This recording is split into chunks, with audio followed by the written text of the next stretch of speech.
Hello everyone, this is Bhumika. We have started metal ligand equilibria.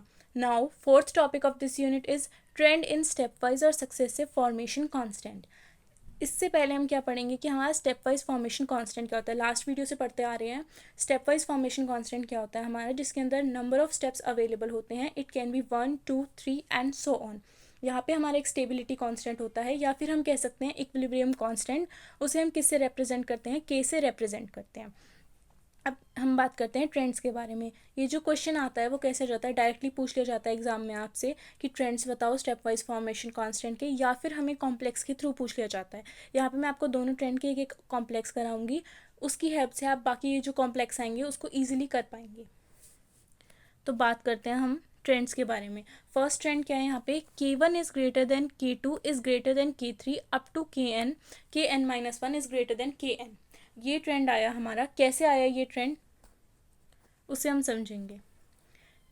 यहाँ पे हमने complex लिया CD2 positive Cn negative complex. इसकी reaction कराई हमने स्टेप वाइज फॉर्मेशन कांस्टेंट के थ्रू. CD2 पॉजिटिव प्लस में Cn नेगेटिव. जब हमने रिएक्शन कराई तो एक कॉम्प्लेक्स का फॉर्मेशन हुआ. तो प्रोडक्ट में हमारे पास क्या कॉम्प्लेक्स आया, CdCn पॉजिटिव. यहाँ पे हमारा क्या बना, एक स्टेबिलिटी कांस्टेंट बना, जिसे हमने किससे रिप्रेजेंट किया था, K से रिप्रेजेंट किया था. यहाँ पे हमने K1 लिखा और उसकी वैल्यू लिखी. उसके बाद स्टेप वाइज फॉर्मेशन कांस्टेंट में हम क्या करते हैं, जो हमारा प्रोडक्ट आता है उसके साथ एक और लिगेंड अटैच करते हैं. तो यहाँ पे हमारा प्रोडक्ट आया था CdCn पॉजिटिव. इसके साथ हमने Cn नेगेटिव की रिएक्शन कराई और हमारा प्रोडक्ट क्या आया, CdCn2. ये हमारा प्रोडक्ट आ गया. सिमिलरली आगे हम ऐसे ही रिएक्शन कराते चले गए और हमारा फाइनल प्रोडक्ट जो हमें चाहिए था वो हमारा आ गया यहाँ पे CdCn4 2 नेगेटिव.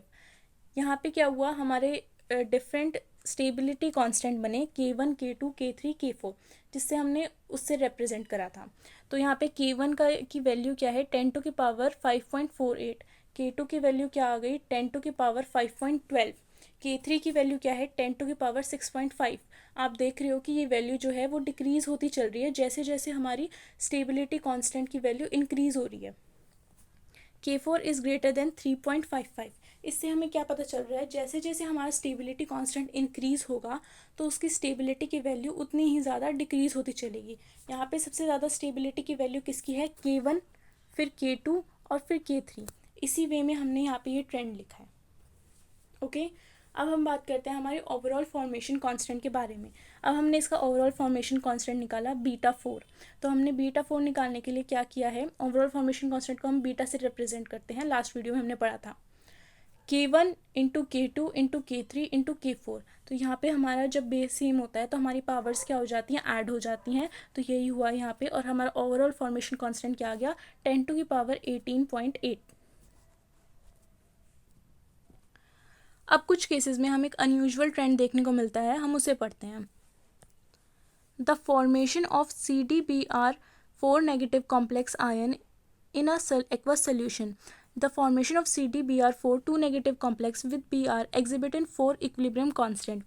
वो किस में एग्जिबिट करता है, 4 इक्विलिब्रियम कांस्टेंट में एग्जिबिट करता है. जिसका क्या मतलब हुआ कि हमारी 4 स्टेप्स की रिएक्शन होगी जिसके इक्विलिब्रियम कांस्टेंट क्या होंगे, हमारे K1, K2, K3 and K4. Okay. लेकिन हमें क्या, जो हमारा पिछला ट्रेंड था वो क्या आया था हमारा, K1 is greater than K2 is greater than K3 is greater than K4. लेकिन यहाँ पे हमारा अनयूजुअल स्ट्रक्चर देखने को मिला. वो क्या था हमारा, K1 is greater than K2 is greater than K3 but K4 is greater than K3. ये हमारा अनयूजुअल स्ट्रक्चर हमें यहाँ पे देखने को मिला. तो ये कैसे देखने को मिला, इसे हम एक एग्जाम्पल के थ्रू समझते हैं. यहाँ पे हमारे पास एक कॉम्प्लेक्स दिया हुआ है CdH2O6 2 नेगेटिव कॉम्प्लेक्स दिया हुआ है. इसकी रिएक्शन कराई है हमने Br नेगेटिव के साथ. यहाँ पे Cd क्या है, मेटल है. H2O हमारा क्या है, लिगेंड है. और यहाँ पे Br नेगेटिव भी हमारा क्या है, लिगेंड है. लेकिन जो Br नेगेटिव लिगेंड है वो हमारा अटैकिंग लिगेंड है. और यहाँ पे जो हमारा H2O है वो कैसा लिगेंड है, ये लिगेंड कोऑर्डिनेट कंपाउंड में इन्वॉल्व है. तो हमने इनकी रिएक्शन करवाई तो हमारे किस कॉम्प्लेक्स का फॉर्मेशन हुआ, CdH2O5 Br नेगेटिव. यहाँ पे क्या हुआ, Br ने एक वाटर मॉलिक्यूल को रिप्लेस कर दिया जिसकी वजह से H2O के आगे 5 आ गए और Br नेगेटिव प्लस में H2O, एक H2O हमारा रिलीज़ हो गया. सिमिलरली आगे यही होता चला गया. लेकिन हमारे जो फोर्थ स्टेप में है यहाँ पे क्या हुआ, CdH2O3, यहाँ पे डायरेक्टली ही हमारे 3 वाटर मॉलिक्यूल्स बाहर निकल गए। तो ये कैसे हुआ, यही हमारा अनयूजुअल ट्रेंड है। इसका रीज़न क्या है हमारा, the unusual structure and electronic configuration changes. जो हमारा ये जो है हमारे यहाँ पे अनयूजुअल स्ट्रक्चर बना और यहाँ पे क्या हुआ, हमारी इलेक्ट्रॉनिक कॉन्फ़िगरेशन चेंज होगी एंड दस K4 is greater than K3। ये इसका रीज़न है। Hope you get some information from this video. Please like, share and subscribe. Thank you.